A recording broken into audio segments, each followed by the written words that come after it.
찬송 주시라.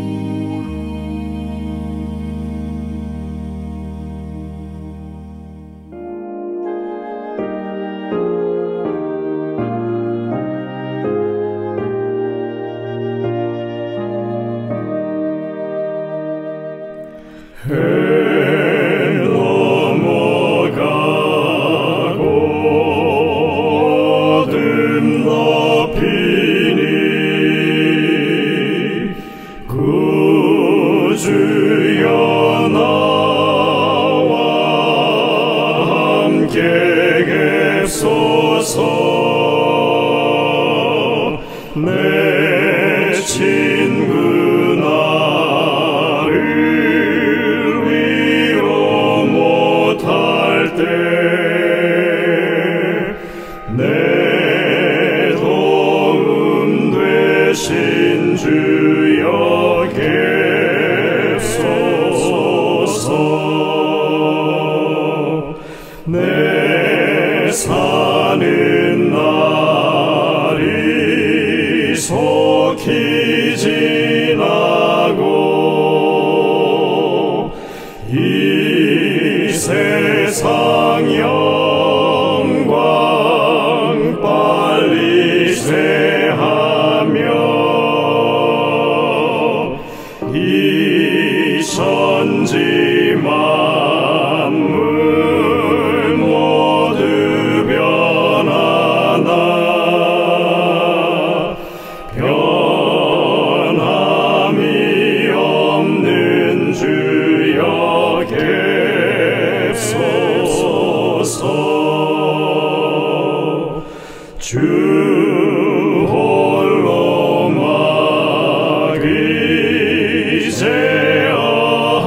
막이제어하시니 때마다 계심 요기합니다.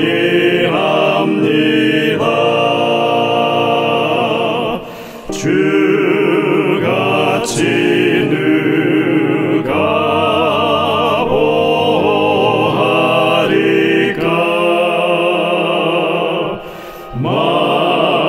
맑거나 흐린 때도 계소서.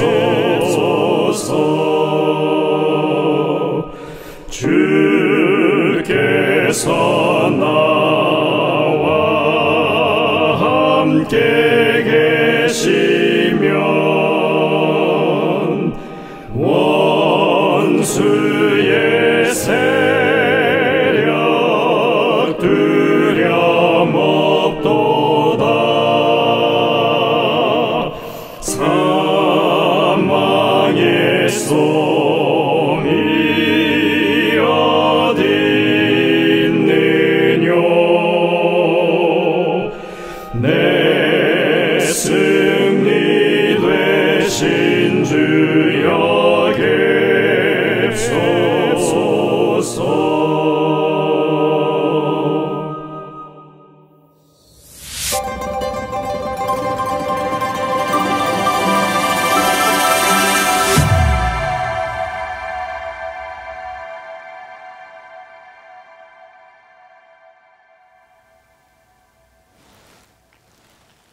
성도 여러분들 안녕하십니까? 연말기도주일 셋째 날입니다. 오늘 이 성회를 열면서 함께 찬미를 부르도록 하시겠습니다. 처음에 부르실 찬미는 227장 찬미입니다. 성령의 은사를. 저희들이 자주 부르지 않는 찬미지만 함께 부르시겠습니다. 혼성중창 찬양팀의 찬양인도로 부르십니다.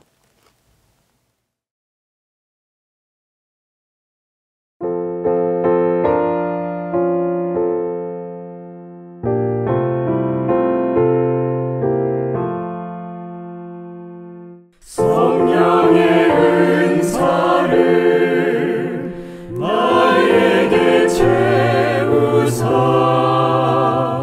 주님의 사랑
이어지는 찬미는 328장 찬미입니다.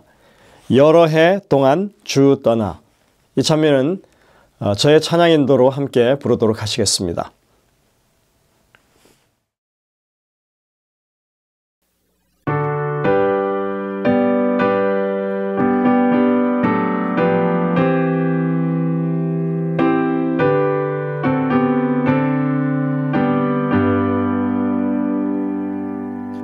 여러 해 동안 주 떠나 세상 쾌락을 즐기고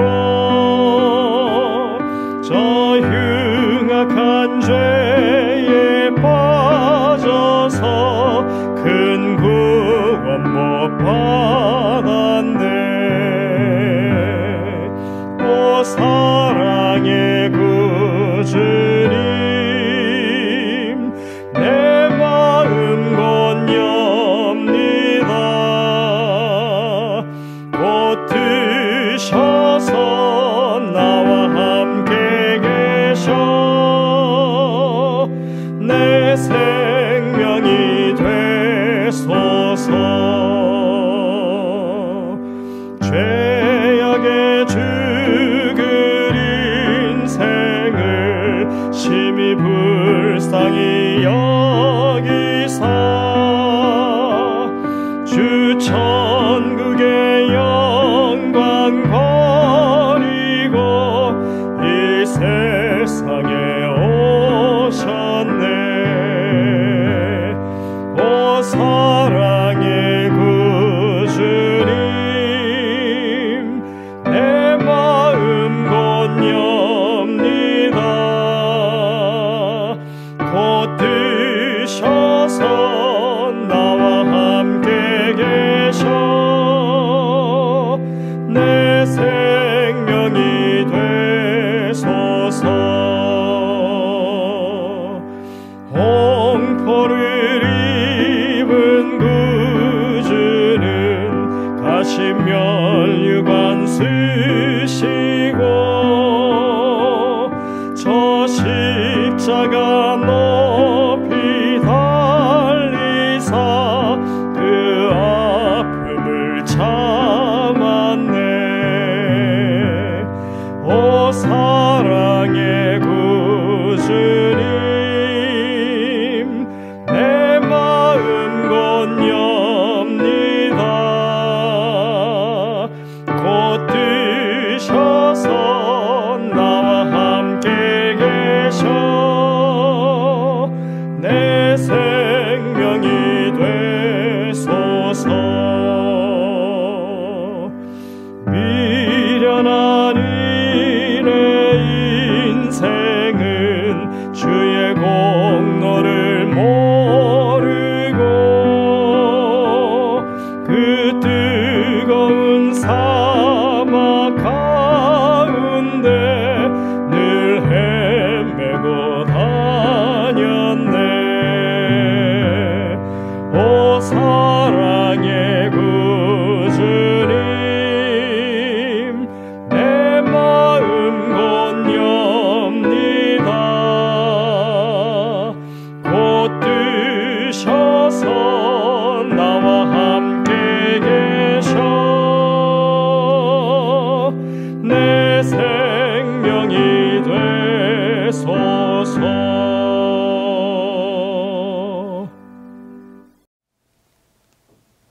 다음 찬미는 273장 찬미입니다. 저희들이 이번에 주제가로 부르는 찬미죠. 우리가 지금은 나그네 되어도. 혼성중창 찬양팀의 찬양인도로 함께 부르시겠고요. 찬미가 마친 후에는 조희숙 집사님께서 기도를 인도하시겠습니다.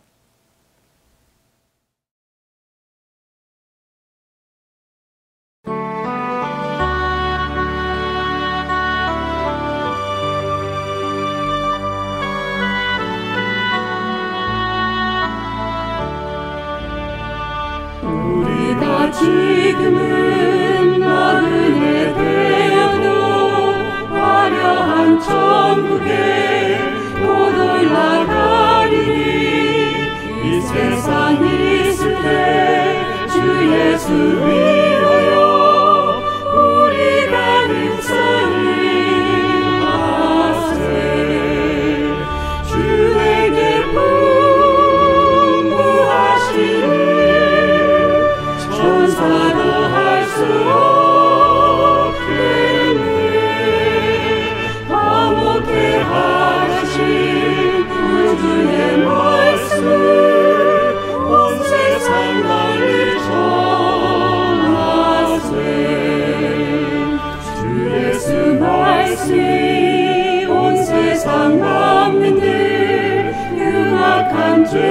주께서 떠나라 하시니 이 말씀 듣고서 새 생명 얻어 이 기쁜 소식 전하세.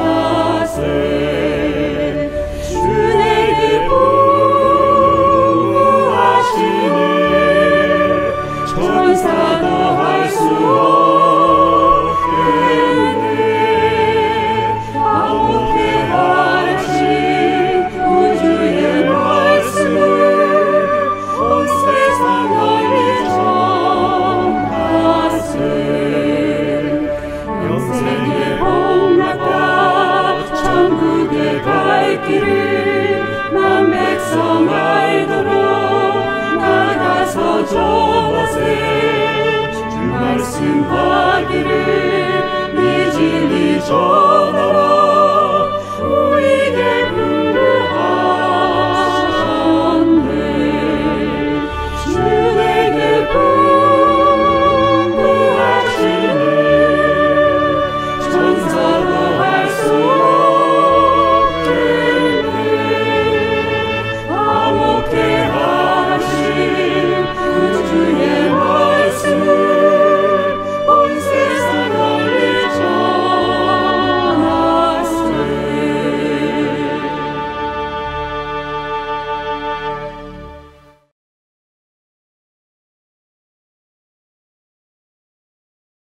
여호와께 감사하라. 그는 선하시며 그 인자하심이 영원함이로다. 하늘에 계신 우리들의 하나님 아버지, 하나님의 긍휼하심과 자비로우심이 저희를 여기까지 인도해 주시니 감사합니다. 주님 홀로 영광 받으소서.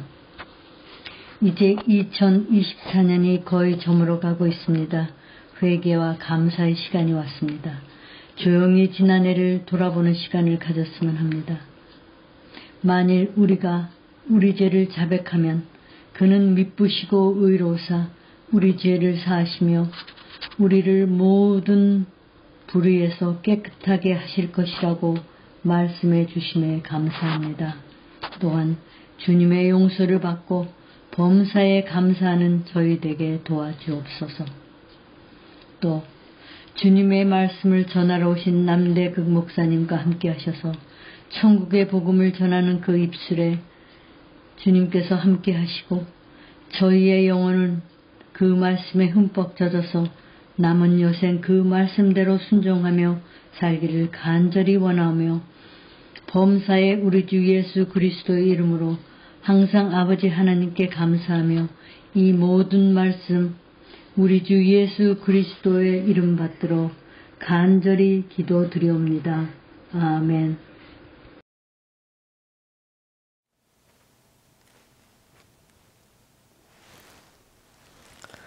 성도 여러분들, 오늘 하루도 주님 은혜 가운데 평안하십니까? 매일매일 여러분들을 뵙게 돼서 참으로 좋습니다. 저희들이 지난 이틀 동안에 이 주요 관심사에 대해서 분명하게 이해할 수 있었고 또 잘 정리가 되었다고 생각이 되고, 그리고 우리가 어떠한 입장을 취해야 될지에 대해서도 지혜를 얻게 되었다고 생각이 됩니다. 6가지 주제를 가지고 저희들이 함께 목사님을 통하여 말씀을 듣고 이해를 하게 되는데, 아마 여러분들은 분명히 눈치채셨으리라고 생각이 됩니다. 우리가 정작 관심을 가져야 할 것이 무엇인지, 진짜 중요 관심사가 무엇인지 여러분들이 그 지혜를 얻게 되시기를 바랍니다. 오늘은 언약궤의 행방에 대한 말씀을 주시겠습니다. 이제 준비된 특창을 들으신 이후에 목사님의 말씀을 듣도록 하겠습니다. 귀한 시간 되시기를 간절히 바랍니다.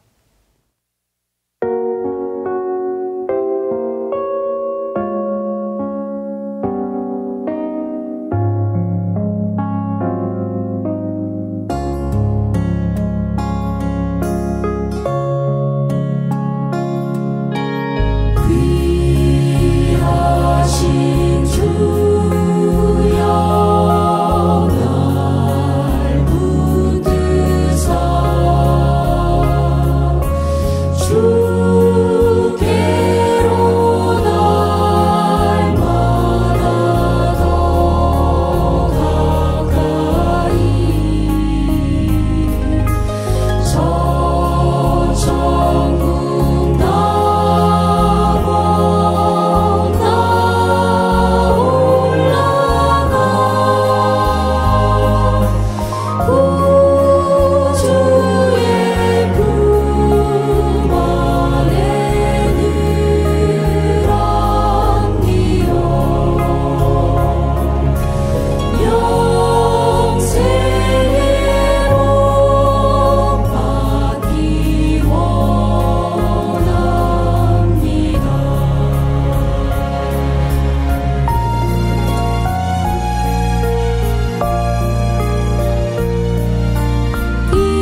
세리토스 교회 성도 여러분 안녕하십니까?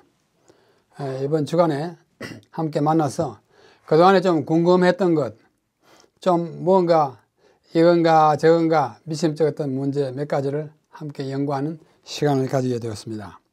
그래서 총 제목은 주요 관심사에 관한 연구 ABC.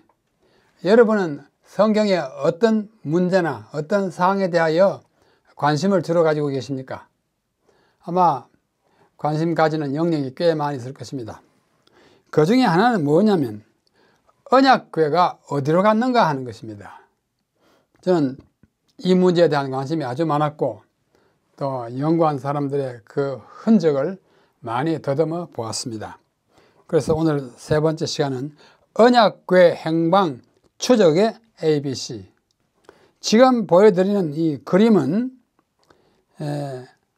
우리 재림교회의 유명한 화가, 지금은 돌아가신 지 오래됐지만 해리 앤더슨이라고 하는 분이 그린 시내산의 십계명 돌비를 아주 확대해 가지고 예수님이 이 계명의 중심 사상이 뭔지 아느냐라고 질문하는 듯한 그림을 그렸습니다. 자, 시내산을 배경으로 두 돌비가 이렇게 놓여 있죠. 이 두 돌비에 적힌 십계명의 핵심이 뭘까요? 계명의 중심 내용이 뭘까요? 한쪽은 너의 하나님을 사랑하라 하신 것이요, 또 한쪽은 너의 이웃을 내 몸같이 사랑하라 하는 것입니다. 둘 다 사랑을 강조하는 거예요. 나 외에 다른 신들을 네게 두지 마라, 우상을 섬기지 마라, 여호와 이름을 망령되이 끊지 말라, 안식을 지키라. 하나님을 공경하는 방법입니다. 그다음 이쪽은 부모를 공경하라, 살인하지 말라, 간음하지 말라, 도둑질하지 말라, 이웃의 거짓증 가지 말라 하는 것들은 내 이웃을 내 몸처럼 사랑하는 방법인 것입니다. 그래서 이 두 대강령, 율법의 강령을 십계명의 근본 중심 사상이라고 하면 그것은 사랑인 것입니다. 그때 받은 이 십계명 돌비를 넣은 궤를 우리는 언약궤라고 합니다. 성경에 법궤라는 말은 딱 한 번밖에 안 나오는데 그것도 원문에는 그냥 궤입니다. 그냥 궤인데 앞에 법자를 붙였어요. 언약궤라는 말은 굉장히 자주 나옵니다. 그래서 우리는 언약궤를 성경이 지시하는 칭호라고 생각합니다. 밑에 궤는 십계명과 처음에는 아론의 쌍난 지팡이와 또 만나 한 오멜을 담은 항아리가 있었는데 나중에는 그것이 이제 없어지고 십계명 돌비가 남았어요. 그 궤가 있고 그 궤 위에 뚜껑이 있습니다. 뚜껑을 우리는 성경의 용어대로 속죄소, 또 난해주의 표현대로는 시은소라고 합니다. 그 속죄소 위에 두 그룹이 이렇게 서로 마주보고 있습니다. 이 그림을 그린 사람은 두 그룹이 무릎 꿇고 앉아있는 듯한 자세로 그렸습니다. 그렇게 될 수 있었죠. 무릎 꿇은 것은 그 사이에 쉐키나라고 하는 광채는 하나님의 임재를 나타내므로 하나님 좌우에 이제 무릎 꿇는 자세로 겸손과 공경과 정말로 하나님을 경외하는 자세로 무릎을 꿇고 있고, 또 어떤 분은 또 이렇게 만들었습니다. 금박을 칠하고 이렇게 해서 이렇게 그리는 사람도 있고, 하나님을 옹위하는 양 천사입니다. 이 두 천사가 서로 마주보면서 하나님을 옹위하고 있고 하나님을 항상 모시는 그런 자세로 보여 있는 것입니다. 그런데 이 언약궤를 이동합니다. 옮길 때는 레위인들이 특별히 조심스럽게 잘 옮겼는데, 이것은 무슨 장면인가 하니 여리고 성을 무너뜨릴 때 제사장들이 이 언약궤를 메고 또 앞에 7사람은 나팔을 불고 해가지고 여리고 성이 와르르 무너지는데, 그때 이 언약궤가 여리고 성을 무너뜨리는 하나의 방편이 되는데 그때 이동하는 장면을 그림으로 그린 것입니다. 그 흰옷 입은 제사장들이 언약궤를 옮기고 있죠. 옮기고 있는데 언약궤가 안에 다 보이도록 옮기는데 이건 사실 그림이 맞지 않습니다. 옮길 때는 언약궤를 파란 휘장으로 이렇게 덮어서 옮겼습니다. 또 이렇게 옮기는 장면을 조각으로 이렇게 그린 사람도 있습니다. 언약궤는 과연 어디에 있는가? 사람들이 과연 찾아낼 수 있는가? 언약궤를 찾는 일을 조사한 사람이 쓴 책의 표지입니다. 영어로 되어 있죠. Search for the Ark of the Covenant. 언약궤를 찾아서 라는 책이에요. 이런 책이 나올 정도로 사람들은 언약궤를 찾는 일에 관심을 많이 쏟았습니다. 그러면 이 언약궤는 어디를 갔는가? 지금부터 그 행로를 함께 추적해 보겠습니다. 광야에서 출애굽기 25장 10절로 22절에 보면은 궤를 지어서 그 법궤라고 그랬죠. 지성소 안에 두고 그 안에 정거판, 즉 십계명 돌판을 보관한다고 성소를 지을 때 명령 안에 포함되어 있습니다. 그러다가 조금 전에 그림에서 본 것처럼 광야를 거쳐서 거의 가나안에 들어가게 됐을 때 여리고라고 하는 거대한 성 앞에서 그들이 어찌할 바를 모르고 주저할 때에 하나님께서 그 성을 언약궤를 메고 하루에 한 번씩 돌고 제7일에는 7번 돌고 그 다음에 세상에 나팔을 떼 불어라 그렇게 명령합니다. 자, 이 이스라엘 안에서 이 언약궤가 들어가는 게 처음에 광야를 거쳐 난 다음에는 여리고에서 종려나무 성읍이라고 일컬어지는 이 여리고는 최고의 도시입니다. 고라는 말 옛고자예요. 가장 오래된 도시입니다. 그리고 최저의 도시입니다. 그 평균 높이가 지중해보다 훨씬 밑에예요. 약 190m나 한 200m 아래로 뛴 도시입니다. 사하에는 그보다 더 내려가죠. 그래서 최저의 도시라는 별명을 가지고 있는데 그 여리고성을 무너뜨릴 때 여기 이 그림은 정확합니다. 법궤, 언약궤를 맨 제사장이 그 언약궤를 어떻게 했어요? 파란 보자기로 덮어 씌워서 옮겨갔어요. 그래서 그 뒤를 따르는 뭐요? 제사장들 7명이 이 나팔을 떼어 보니까 지금 여리고성이 막 무너지고 있습니다. 보이죠? 나팔 불고 그 다음에 언약궤를 메고 가고 뒤에 백성들이 막 와서 같이 막 하루에 한 번씩 엿새 돌고 제7일에 7번 돌을 때 막 무너지는 여리고성의 모습입니다. 바로 이게 똑같은 장면이에요. 막 불죠? 나팔을 불고 여리고성은 무너집니다. 여호수아가 이것을 지휘하고 있습니다. 그래서 여리고성을 무너뜨린 이야기가 나오고 그 다음에 여호수아 3장에 보면은 요단강을 이제 건널 때 이야기 나옵니다. 제사장들이 언약궤를 메고 강으로 들어가자, 요단강으로 들어가자 흐르던 강물이 끊겼어요. 요단강은 엘리야가 성취한 곳이고 예수께서 나중에 침례를 받으신 곳인데 그 전에 이스라엘 백성이 애굽에서 나오면서 그것을 통과한 이야기. 뭐요? 언약궤를 앞에 들고 가서 강물 안에 두니까 그 사람들이 다 지나갈 때까지 물이 흐르지 않았어요. 지금 우리는 언약궤의 행방을 쫓고 있습니다. 그 다음에 요단강에 나와가지고 이 언약궤를 어디로 가져갔냐면 실로라는 곳에 가졌습니다. 창세기 49장에 나오고 여호수아 18장에 나오는데 이스라엘이 가나안에 들어가서 이 회막을 지었습니다. 이제는 좀 영구적인 회막을 지었어요. 그때 제사장이 엘리고 또 나중에 사무엘이 있는데요.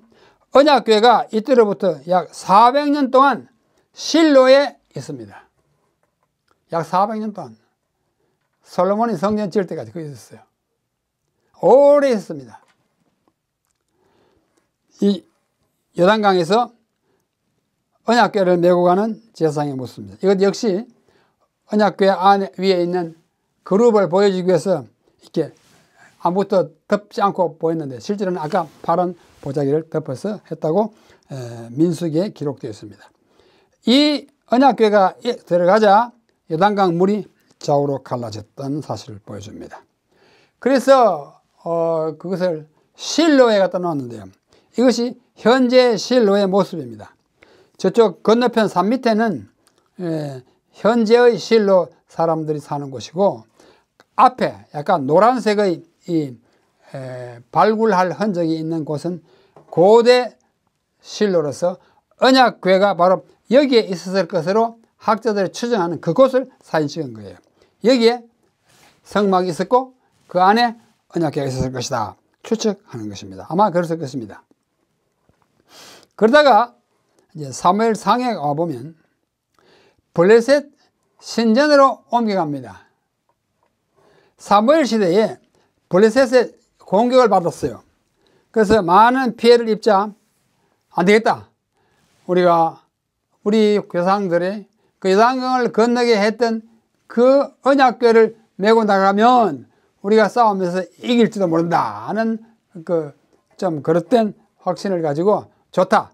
실로에 가서 언약궤를 메고 와가지고 블레셋에 막 쳐들어오는데 그 앞에 내서서 갔어요. 그래서 그것을 가지고 나갔는데 블레셋 사람들이 빼앗기고 말았어요.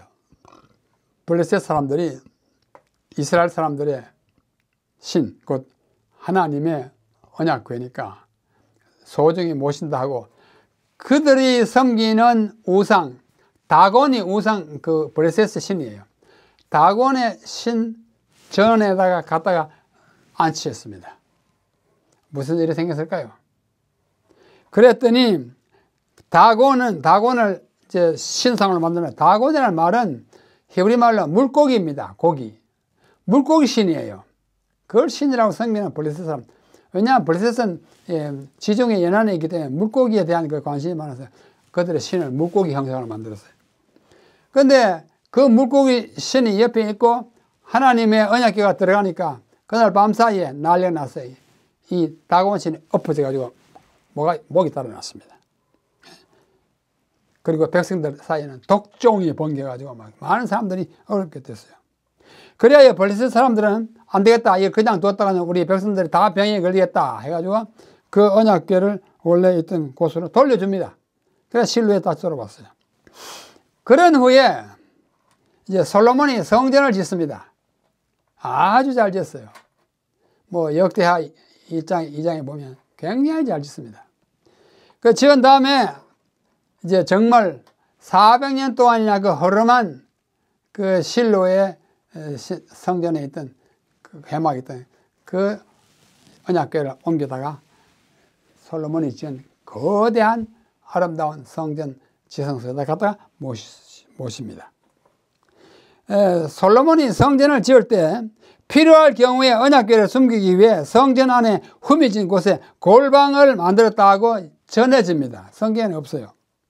이 성전 안 지성소에서 언약궤는 바벨론 느부갓네살 왕이 침공하여 성전을 파괴할 때까지 안치되어 있었어요.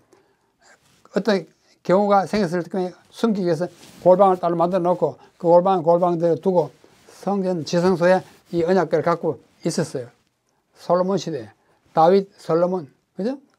그 다음에, 물론 앞에 사울 있지 않습니까? 그 다음에 나라가 분열돼가지고 북방 이스라엘, 남방 유다 해가지고 쭉 내려와요.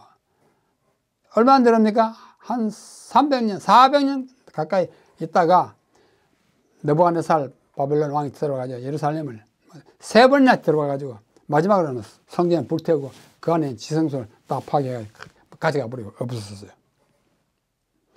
그때 이후로 이 언약궤가 어디 갔는지 행방이 묘연합니다.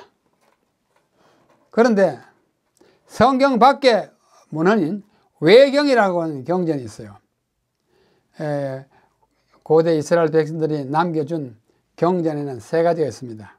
하나는 정경, 그야말로 발열 성경이에요. 우리로 말하면 구약 39권. 이것은 역사적으로 검증된 하나님의 계시요 선지자들이 계시를 받아서 기록한 것으로 생각되는 39권의 정경이 있고 영어로 canon입니다. 또 하나는 상당히 신비성은 있지만 영감받은 책은 아니다 하는 그런 기록이 있어요. 그걸 외경, 아포크리파 그래요. 외경이 있고 또 하나는 글 쓰는 사람들이 뭐 자기가 영감받은 책 해가지고 쓰고 자기가 마치 이사야인 것처럼 막 쭉 썼어요. 그러나 이사야 시대 글이 아니에요. 예레미야가 쓴 것처럼 썼지만 예레미야 글이 아닌 그런 위경이 있습니다. 가짜, 시우드피그라파 있어요. 그 중에 이 외경은 상당한 역사성이 있어요. 영감된 건 아니지만 우리가 역사성이 있다고 해가지고 다 영감된 건 아니잖아요. 그렇죠? 그런데 그 외경 가운데 마카베오 하 책이 있습니다. 혹시 여러분 가정에 성경 공동 번역이 있으면 그 열어보면 마카베오 상하가 있습니다. 그 마카베오 하 2장 4절로 8절에는 다음과 같은 기록이 있습니다. 제가 이것을 처음 봤을 때 아주 놀랍고 신기했습니다. 예레미야는 그러니까 남방 유다가 망해서 바벨론에 다 포로 잡혀가기 직전에 그 선지자가 누구냐면 예레미야예요. 예레미야는 제사장도 되고 선지자였어요. 예레미야는 모세가 하나님께서 주신 땅을 버리고 올라갔던 그 산으로 갈 때에 하나님의 지시를 받고 장막과 계약궤, 언약궤를 따라다니게 하였다. 예레미야가 그곳에 이르렀을 때 동굴 속에서 방을 하나 발견하고 그 속에다 장막과 계약궤, 언약궤와 분향제단을 안치했습니다. 그리고는 그 입구를 막아버렸습니다. 그와 함께 갔던 몇 사람이 그 길에 표시를 하려고 그곳을 가보았지만 찾을 수가 없었습니다. 이제 바벨론 군대가 치들어서 예루살렘을 막 다 망가뜨리고 성전을 부수고 언약궤를 막 가지고 갈 것 같으니까 선지자 예레미야는 그것을 견디지 못하여 자기 제자 후배 제사장들을 데리고 한밤중에 성전 안으로 들어가서 지성소까지 들어가서 그는 법궤를 메고 야밤 도주를 한 것입니다. 그래가지고 어디까지 갔느냐? 요단강을 건너 모세가 올라갔던 비스가산, 너보산 꼭대기 그 가운데 가서 어느 그 동굴이 현지도 많아요.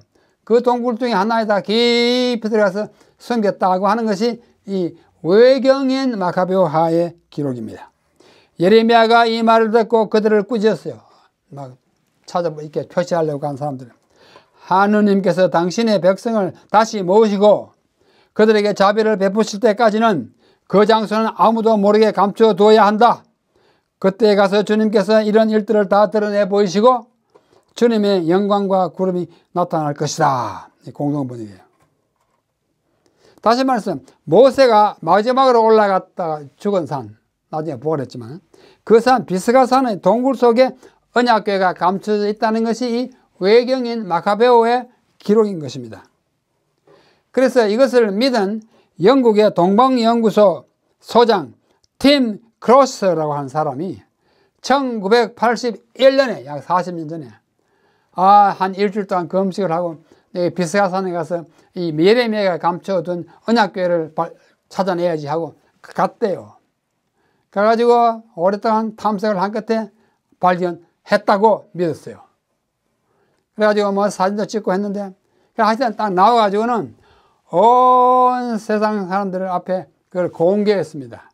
내가 일주일 동안 금식하고 여기 외경에 있는 기록대로 비스가산에 올라가서 불 막 찾는데 어디 갔더니 그게 굴에 문이 있고 문 안에 들어가 보니까 그게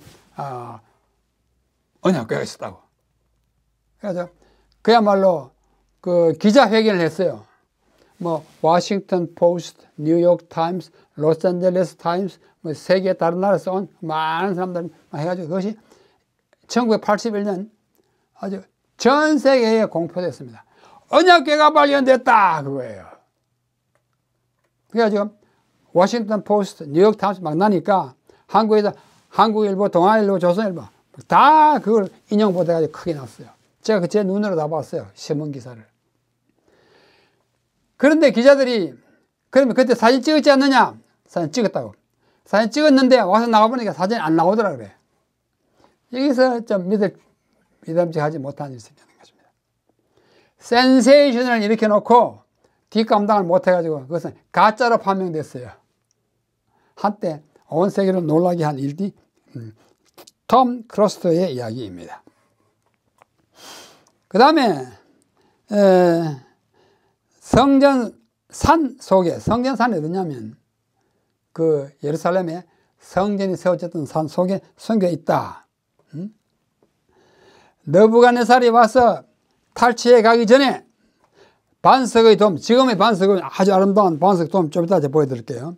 그 안에 솔로몬이 만들어 놓았던 어떤 골방에다 감춰뒀다라고 주장하는 랍비가 있어요. 실로모 고렌과 여후다 게스가 그렇게 주장합니다. 과연 그럴까요? 또 세 번째는 쿰란 동굴에 숨겨져 있다. 사해 두루마리를 발굴한 그 동굴 여러 개 있는데 그중에 제3동굴에서 발견된 구리 두루마리에 그려진 지도가 있어요. 그 지도 중에 요거는 언약궤가 숨겨져 있다는 곳을 나타내는 지도 지점이다. 그렇게 해석해요. 확실할 수가 없어요. 그렇게 한 사람이 웬딜 존스의 주장입니다. 또 네 번째는 아일랜드, 영국의 동쪽 서쪽에 있는 아일랜드 타라 언덕 아래 거기에 감춰져 있다라고 아주 황당한 주장을 하는 사람도 있습니다. 이게 뭐냐면 반석의 도움이에요. 예루살렘에 있는 대표적인 건물이죠. 이 안에 솔로몬이 봤던 어떤 골방에 느부갓네살이 들어와서 가져가기 전에 사람들이 갖다 숨겼다. 지금도 숨겨져 있다. 이런 생각을 하는 사람이 있습니다. 굉장히 가능성이 희박합니다. 또 하나는 에티오피아의 악숨이라고 하는 고대 도시가 있어요. 지금도 그 도시가 있어요.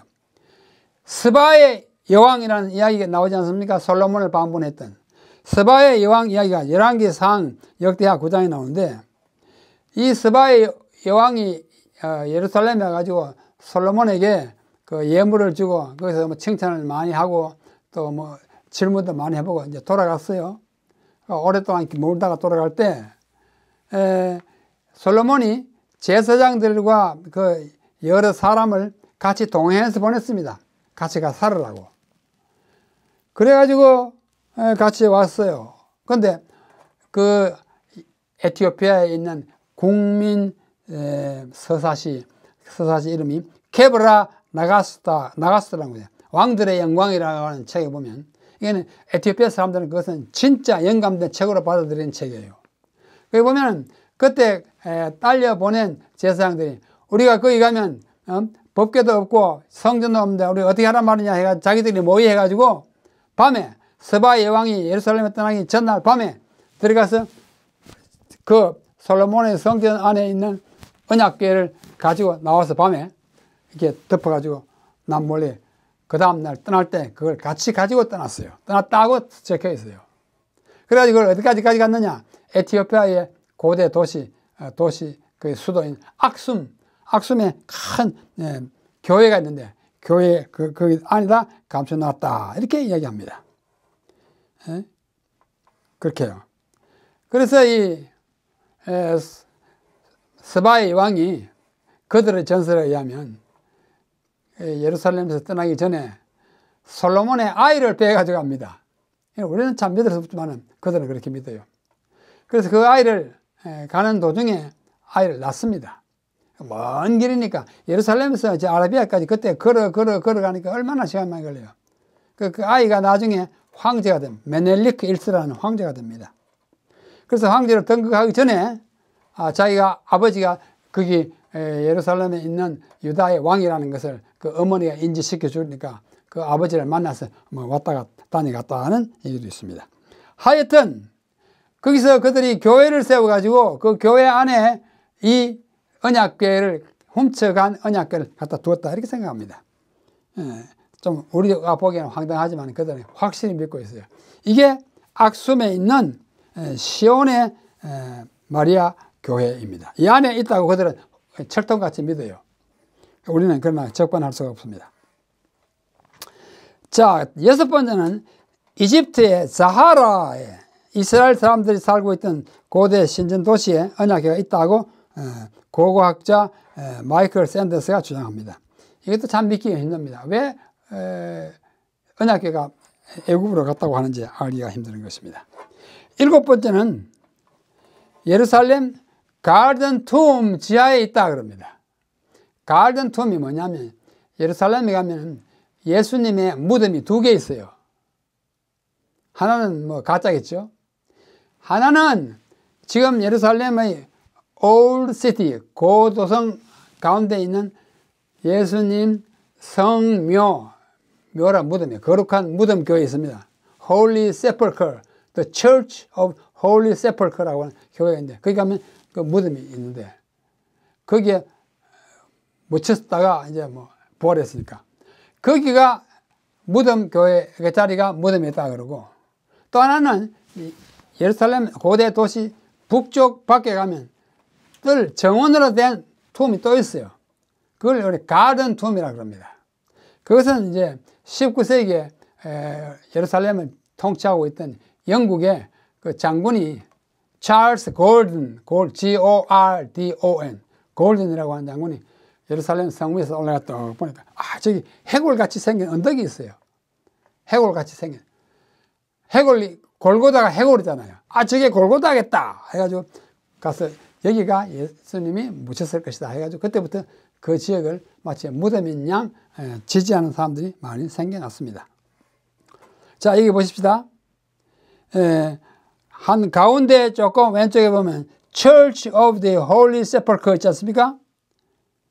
Church, 여기에 성묘교회고 예루살렘 성 안이고, 그 북쪽에 이 남색, 옥색 사각형 안에 보면 가든 툼인데 거기가 소위 가든 툼입니다.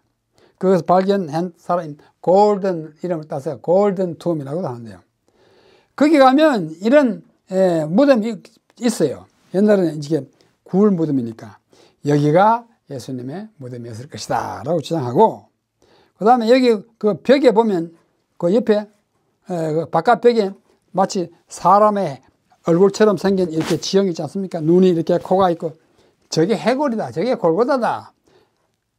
그 앞에 조금 전에 본 이 묘의 바깥 부분이에요. 그러면서 여기다 안내판 그 사진도 붙여놓고 있습니다. 여기가 예수님의 무덤이었다라고 생각합니다. 이것을 강력하게 주장하는 사람은 또 재림교인 론 와이어트예요. 론 와이어트를 제가 첫날에도 언급했고, 둘째 날에도 언급했고, 지금 셋째 날에도 언급합니다. 그런데 이 가든 툼 바로 밑에 이렇게 파란색 화살표를 해놨잖아요. 그 밑에 지하실로 들어가면 동굴이 있어요.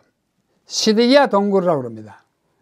저는 예루살렘을 10번도 들어갔지만은 시드기야 동굴에 딱 한 번밖에 못 들어갔어요. 보통 잘 열어주지 않습니다.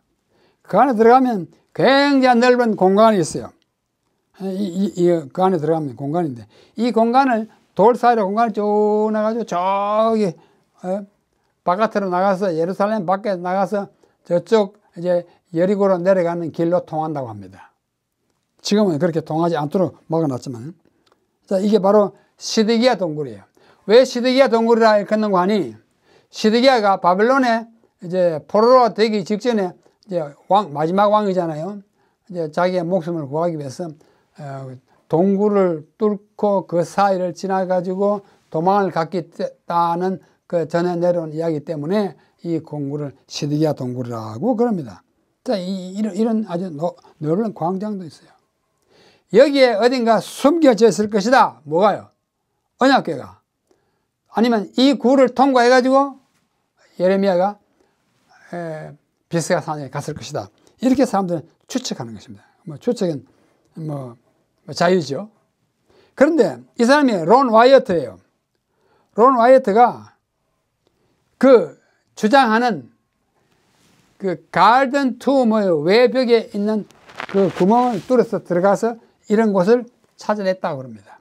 그 안에 들어가 보니 뭐가 있더라? 이 언약궤가 있더라. 그래서 사진을 찍었는데, 사진 찍어가지고 막 보여주고 그래요. 그분이 찍은 사진이 이겁니다.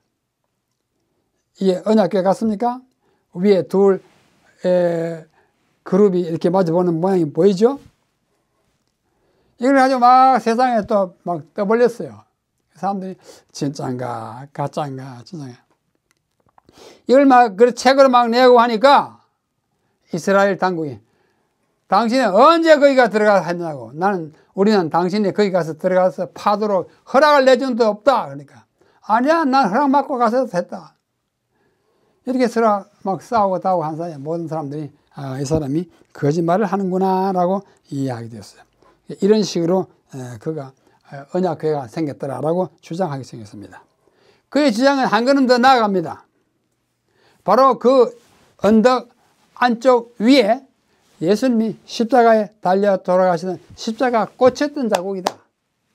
그래서 십자가에 달려 돌아갔을 때 상처난 그 몸에서 피가 몸을 타고 내려가지고, 피가 타고 내려가지고, 저 보이죠? 피가 타고 내려가지고 땅을 속으로 들어가서 그 밑에 있는 어떤 물체에 피가 떨어졌다. 그 물체가 뭐냐? 언약궤다 그거예요. 자, 그림을 좀 더 보세요. 그걸 조금 더 사실적으로 그려요. 예? 십자가 골고다 위에서 십자가 위에 달리신 예수님의 피가 지진 때 갈라진 틈새를 통해 가지고 밑에 있는 언약궤에 떨어졌다. 왜? 언약궤 위가 속죄소잖아요. 그래서 그 주님의 피가 속죄소에 떨어진 것은 우리의 속죄를 그 피로 완성한 것이다. 이게 주장하는 거예요. 아주 그럴듯합니다. 그러면서 이렇게 십자가 위에 달려 돌아가시던 그분의 피가 속죄소에 떨어진 것은 우리의 구원을 완성한 것이다 라고 생각해요. 그러면서 나는 그 피를 걸고 와가지고 마른 피를 자기가 근무하는 그 실험실에 가서 조사해봤더니 막 눈물을 흘리면서 간증해요. 이 론 와이어트가. 이것은 우리 주님의 피. 그 염색체가 뭐 24개밖에 없는 피. 우리 보통 48개인데 예수님 그 절반밖에 없어. 왜? 남자와 상관없이 동정녀 탄생했기 때문에 우리 주님의 피 이러면서 막 우는 장면이 동영상에 나와 있어요.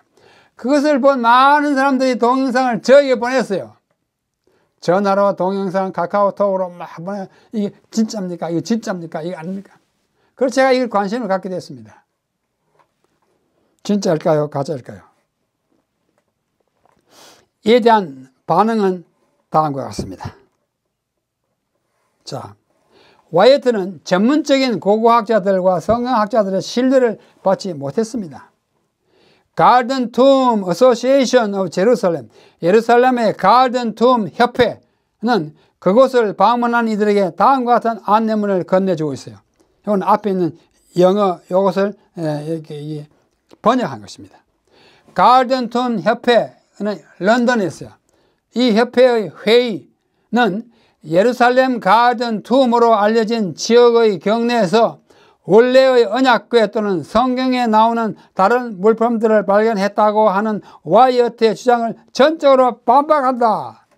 와이어트가 이 개인 소유의 정원 안에서 발굴하는 일을 여러 번 허락받았지만 마지막 발굴은 1991년 여름에 했는데 협회의 임원들이 받았지만 협회 임원들이 그의 발굴 과정을 지켜봤고 그가 판 갱도에 들어가도 보았다. 우리가 알기로는 그의 주장을 뒷받침할 어떤 것도 발견되지 않았으며 성경에 나오는 물품이나 성전 보물 같은 것은 하나도 발견되지 않았다라고 딱 써보져 나와요. 결국은 뭐예요? 론 와이어트가 거짓말한 것입니다. 언약궤가 거기 있을 수가 없어요. 그러나 그는 그런 것들 좋아해가지고 그렇게 많이 했어요. 그래서 조 지아스라는 사람인데 이스라엘 고대 역사부 이 정부의 부서 이름입니다. 이 고고학자 조 지아스는 말하기를 론 와이어트는 고고학자도 아니고 이스라엘이나 예루살렘에서 합법적으로 승인을 받은 발굴은 한 번도 한 적이 없다. 공식적인 발굴을 하기 위해서는 최소한 고고학의 학사 학위를 가져야 하는데 그는 이것을 가졌다고 주장하지만 소유하지 못하고 그건 간호사예요. 그의 주장들은 내셔널 인콰이어러나 선과 같은 타블로이드판 잡지에서나 치를 수 있는 쓰레기 범죄에 해당하는 것이다. 아주 혹평해가지고 무시했어요. 그래서 이분이 참 너무 센세이셔널리즘에 빠져가지고 이렇게 한 것은 우습기도 하고 좀 재미없습니다. 자, 그러면 이 언약궤는 어디에 있을까? 8번째. 하늘 성전에 있다 그럽니다. 왜요? 요한계시록 11장 19절에 보면 이에 하늘에 있는 하나님의 성전이 열리니 성전 안에 하나님의 언약궤가 보이며 또 번개와 음성들과 우레와 지진과 큰 우박이 있더라. 요한이 본 이 계시 때문에 사람들은 바로 정거궤가 거기 있다 이렇게 말합니다. 그게 사실일까요? 요한이 본 것은 실제를 본 것이 아니라 계시를 보았어요. 계시가 실제일 수 있지만은 아닐 수도 있습니다. 그렇게 하나의 세팅으로 보여주는 일이 많아요. 하지만 계시는 또는 이상은 어디까지나 메시지를 주기 위해서 보인 것이지 지상 성전에 있던 언약궤가 하늘로 옮겨졌다는 것을 주장하는 것은 무리라고 생각이 듭니다. 그래서 사람들이 와이프인의 글을 읽어보기 시작합니다. 여기 아주 선지자와 왕, prophets and kings라고 하는 중요한 말이 있어요. 453페이지입니다. 이것을 번역하면 이렇습니다. 하나님의 목적을 분명히 알고 있으면서도 아직 예루살렘에 남아있던 의인들 중에 어떤 이들은 10계명이 기록된 돌비가 들어있는 신성한 언약궤를 무자비한 자들의 손이 닿지 못하는 곳에 갖다 두기로 결심하고 예레미야처럼 그 일을 시도하였다.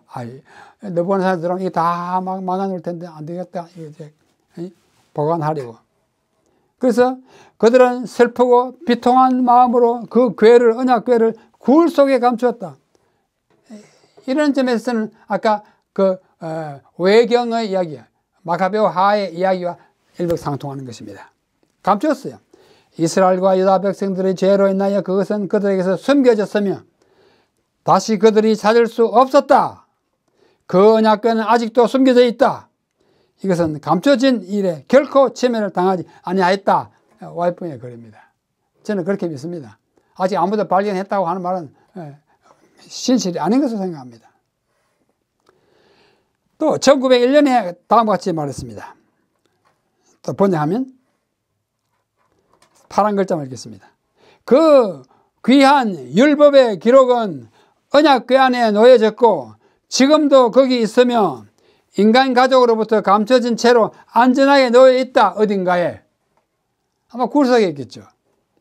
그러나 하나님께서 지정하신 때가 오면 그분은 그분의 계명들을 무시한 것과 가짜 안식일에 우상을 숭배하듯 예배한 것을 정죄하는 하나의 증거로서 온 세상에 이 돌비들을 제시할 것이다.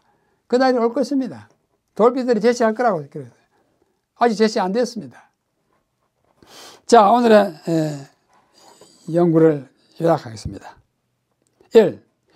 우리말 성경에서 언약궤가 47번, 법궤가 딱 한 번 사용되는데 그 딱 한 번 사용된 것도 원문에는 그냥 궤입니다.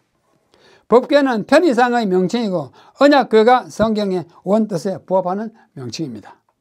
둘째, 언약궤는 여호와의 언약궤 30회, 하나님의 언약궤 5회라고 일컬어져서 그 언약의 주체가 여호와 하나님임을 말해줍니다. 그리고 그 안에 있는 십계명이 바로 언약이에요. 십계명은 언약이에요. 왜? 십계명이 든 궤를 언약궤로 했으니까. 셋째, 언약궤는 광야의 성막 안에 지성소에 보관되었고 또 여리고와 요단강을 거쳐서 그 실로에 이르러 약 400년 동안 머물다가 블레셋의 다곤 신전에 며칠 있었고 아까 봤지 다곤의 목이 꺾어졌잖아요. 마침내 예루살렘 성전 안 솔로몬의 성전 안에 안치되게 됐습니다. 그로부터 한 300~400년 동안 있다가 느부갓네살 바벨론 왕의 침공으로 예루살렘 성과 그 성전이 파괴되었고 언약궤는 그 행방을 감추고 말았습니다. 그 외경에 의하면 예레미야가 가지고 비스가산으로 갔고 엘렌 와이스의 선지자 왕에 의하면 그것이 어떤 굴 속에 감춰져 있습니다.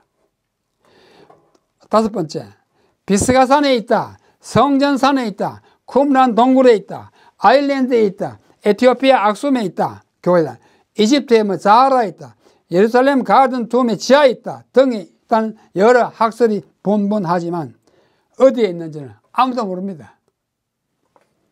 우리는 이 마지막 시대 교회를 위해서 주신 계시가 아주 정확하다고 믿습니다. 와이프니 감춰뒀다고 그래요. 언제가 나타날 거라고 우리는 기대할 수 있습니다. 그런데 예레미야 시대에 하나님께서는 예레미야를 통하여 다음과 같은 말씀하셨어요. 여호와의 말씀이니라. 보라, 날이 이르르니 내가 이스라엘 집과 유다 집에 새 언약을 맺으리라. 언약이에요. 언약은 내가 그들의 조상들의 손을 잡고 애굽 땅에서 인도하여 내던 날에 맺은 것과 같지 아니할 것은 내가 그들의 남편이 되어서도 그들이 내 언약을 깨뜨렸다. 그러니까 돌비에 새겨져 줬지만 그거 다 지키지 않았다. 엉망이었다. 여호와의 말씀이니라. 그러나 그날 후에 내가 이스라엘 집과 맺을 언약은 이러하니 곧 내가 나의 법을 그들의 속에 그들의 마음에 기록하여 나는 그들의 하나님이 되고 그들은 내 백성이라. 여호와의 말씀이니라.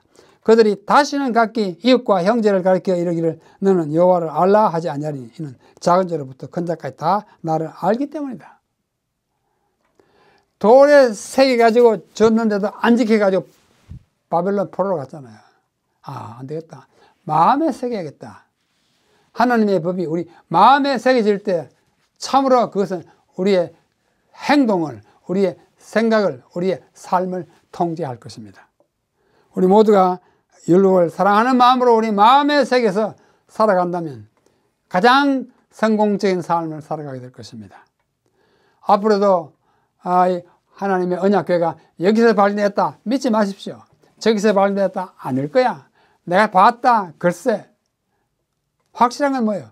아직도 숨겨져 있고 언니가 나타나서 거기에 안식일을 기억하여 그렇게 시키라는 말대로 안식일을 지키지 않은 사람들 봐라. 하나님의 지시가 이것이라는 것을 증거물로 나타날 것이라고 말씀합니다. 그때까지 돌비가 아니고 마음에 새긴 법이 우리의 삶을 지도하도록 하루하루 경건하고 또 알뜰하게 의롭게 살아가다가 오시는 우리 주님을 맞이하는 그날 그야말로 그때 숨겨진 돌비를 우리 눈으로 다 보게 되기를 간절히 바라면서 오늘 셋째 날 말씀을 마치겠습니다. 다 같이 기도하고 마치겠습니다. 하늘에 계신 우리 아버지 하나님, 오늘 언약궤에 대한 공부를 하였습니다. 사람들은 여기서 발견했다 저기 있다 하지만 다 우리가 믿을 수가 없고 또 그들이 거짓말로 사람들을 속인 것을 뒤늦게 깨닫게 되었습니다. 그러나 영감의 말씀은 아직도 묻혀 있다고 하니 우리가 그것이 발견될 때까지 묵묵히 기다리며 우리 마음에 새겨진 하나님의 법을 존중히 여기고 그 법의 지시를 따라 아름답게 살아가는 우리 모두가 되게 하여 주시옵소서. 오늘은 특별히 미국과 이 아메리카주와 또는 다른 외국에 선교사로 나가 있는 모든 교회 지도자들, 전도자들, 또 한국에 있는 한국연합회, 또 부가티 지회 모든 주의 지도자들이 이 마지막 시대에 이 위대한 교회를 잘 이끌어갈 수 있는 지도력을 갖게 하시고 그들의 말씀에 권위가 있게 하시고 그들이 하는 모든 설교와 전도 활동이 큰 결실을 맺도록 도와주시옵소서. 우리 모두 주님의 백성으로서 부끄러움이 없는 삶으로 이 한 해를 잘 매듭짓고 복되고 영광스러운 새해를 우리 모두 맞이하게 도와주시옵기를 구하며 우리 주 예수님 거룩하신 이름으로 간절히 기도하옵나이다. 아멘.